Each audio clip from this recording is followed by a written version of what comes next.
question for Donald Trump and his supporters.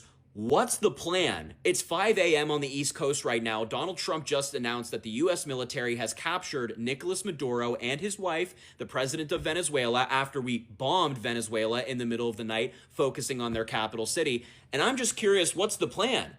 What are we going to do with Maduro, with his wife? Where are they going? What's next for Venezuela? Listen, MAGA and Republicans alike, I know you're not going to like what Harry just said, but he's not wrong. If the U.S. military entanglement or escalation of pressure against Venezuela does not work out as planned, Trump and Republicans could face serious setbacks in the 2026 midterm elections. Political analysts and emerging data already show growing public resistance to extensive military action far from U.S. borders. A recent national poll found that most Americans oppose potential U.S. military action in Venezuela and feel Trump does not adequately explain the strategy or objectives behind it, even as economic concerns continue to dominate voter priorities. And I know MAGA's not going to want to hear that, but the reality is independents and those in the middle determine elections, and they don't like what they're seeing with what's happening in Venezuela. Where are they going? What's next for Venezuela? You know, there's a massive power vacuum in Venezuela right now, and I can guarantee that there are already bad groups in that country looking to take power. You know, regime change, historically, has not worked very well. We in the United States should know that by now, but we're doing it again. Donald Trump, the guy who said no more war, just captured the president from another country.